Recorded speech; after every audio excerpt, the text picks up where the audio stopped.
Hey everyone, welcome to Will's Treasures and welcome to the Saturday morning premiere train. Glad you're all here this morning. Great to have you. And we have an 8-person train today. You're here at Will's Treasures. Next, we're going to the Wausau Wizard, 11:15, Wild West Stacker at 11:30, Mrs. Coin Crew at 11:45, Pistol Packing Pilot at high noon. Then out west to Stacks and Stuff at 12:15, Big Red Bullion up in Canada at 12:30, and the Mad Stacker is going to pull us into the station at 12:45. So stick around, make sure you check out everybody's video, give them a like. If you're not subbed to them, sub to them. Watch some of their videos. If you like what they're putting out, leave a comment. It'd be much appreciated. Today, what I want to talk about is the year 1921. And for those of you who collect coins, numismatic coins, U.S. coins, you already know 1921 was a very special year when it comes to U.S. currency. And there's a lot of reasons because of that. You know, World War I just ended. And, you know, a lot of people are coming back from overseas, going to work. The economy was kind of crashing a little bit. Inflation was high. And I'm going to read you a few things because I can't remember it all. They had a much higher coinage output of the years before 1921. As a result, 1921, there are lots of semi-key and some key dates too, including especially the 1921S Buffalo nickel, the 1921 and the 1921D Mercury dime, the 1921 Standing Liberty quarter, and the 1921 $20 gold coin, which was the only gold coin that they produced that year. Each coin was at least a semi-key coin, if not a key date. And then there was a trio of 1921 Walking Liberty half dollars. The 1921 from Philly, the 21 from Denver, and the 21S from San Francisco, which are the undisputed low mintage key dates of the entire series of the Walking Liberty half dollar. And the other reasons for many of these low mintage coins in 1921 is that the United States Mint was largely focused on cranking out millions of silver dollars that year thanks to the Pittman Act of 1918. After not being produced any silver dollars since 1904, made a huge comeback in 1921 with the Morgan silver dollar and later on that year with the Peace silver dollar. In fact, that year the Mint struck 44 million Morgan dollars at the Philadelphia Mint, 20 million at the Denver Mint, and 21 million at the San Francisco Mint. Far more than any prior year and with much higher survival rates than any of the other issues. That's why you tend to see a lot of 1921 Morgans out there. Plus, like I said, towards the end of 1921, Mint facilities made over 1 million of the new Peace dollar, which did not enter circulation until early 1922. In 1921, coins are special because they were the first Peace dollars and the only coin of this series struck in a high relief. While still affordable in circulated grains, this coin has gotten more expensive in mint state grades, and in part because of the 2021 coins that were issued with the same design but not in high relief. So if you don't have a high relief Peace dollar, you're going to be paying a pretty good penny for it to get it into your album.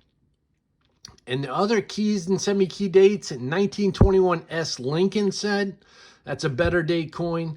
The 1921 S Buffalo nickel, that's a semi-key. It's rare in circulated grades and very scarce in mint state grades. Only 8,500 of its original mintage are estimated to still exist, with just 700 in mint state. So if you have a 1921S, you got a coin there.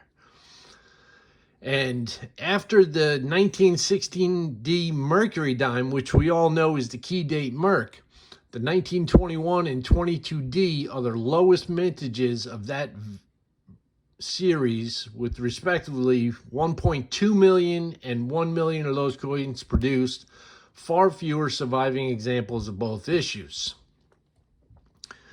Similarly, when it comes to a popular standing Liberty quarter, after the key coin of 1916, the 1923S only has 1.3 million, and then comes the 1921 with an original mintage of 1.9 million.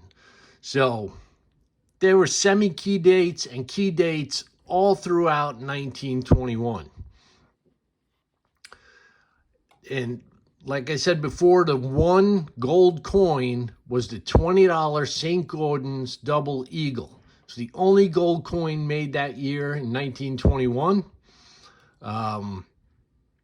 It had a mintage of 528,500 coins, and no more than 150 of those coins are estimated to still exist to this day.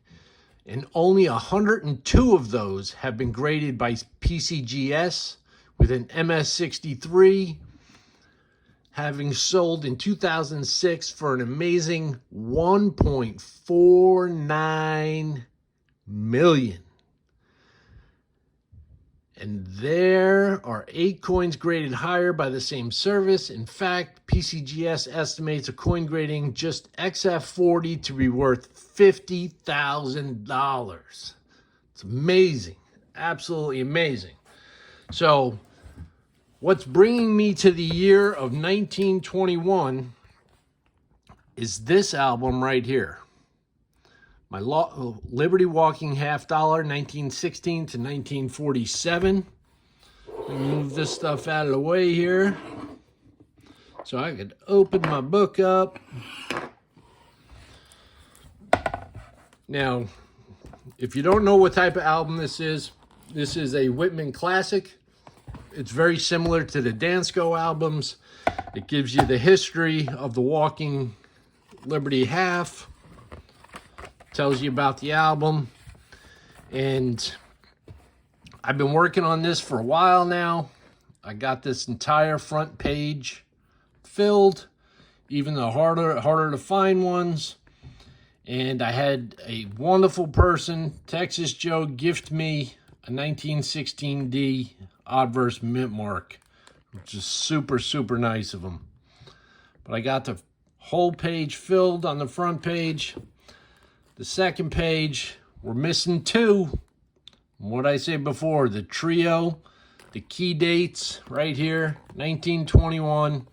I have the 1921D, and here's the 1921S that I am missing. Otherwise, the rest of the page is full.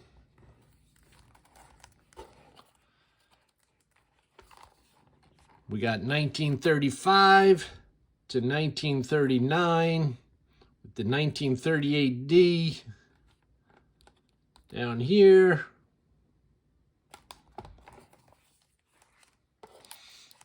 And on this page we have the 39D.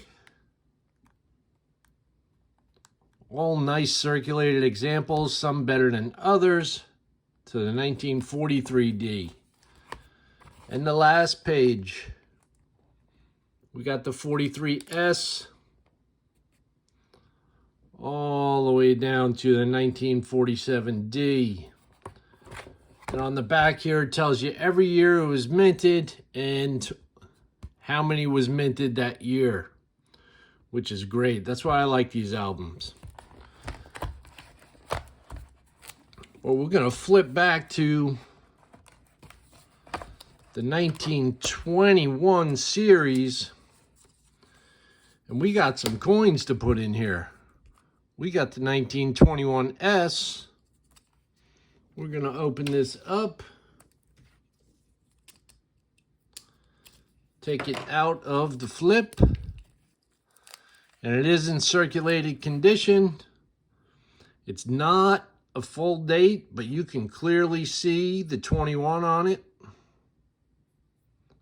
And we got the S on the back.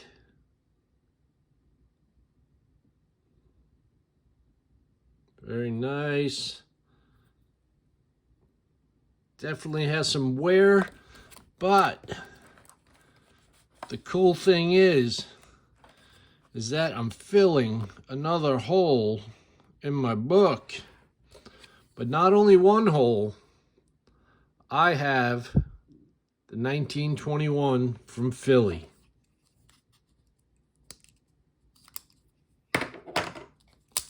Pop this out.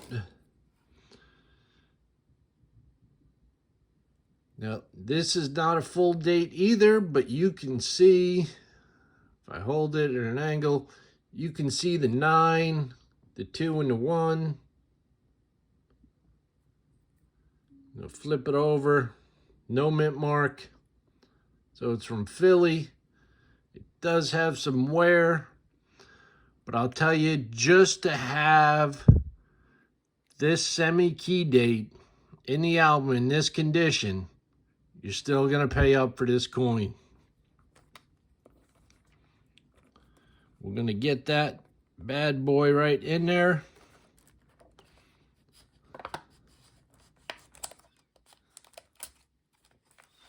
Look at that, my friends. There she is. That page is full. This album is now complete. This is my first Walking Liberty half album that I've tried to fill, and now it is completely filled. No more holes to fill. It's taken me a number of years because, you know, I tend to get off track with my coin collecting, and I'll bounce from one thing to another. And then when it comes to, you know, getting the key dates, I usually get the easier to find ones first, and then I'm stuck filling in the key date slots. I did the opposite in my Benji album where I got the key dates first, and now I'm filling the rest of the slots. But this album is totally complete now. I am done with my Walking Liberty half album. Pretty damn happy and excited to have this done. It's not going to stop me from collecting these half dollars. There are many coins in here that I'm going to upgrade. I just wanted to get all the holes filled, and especially the 2 that I just put in there.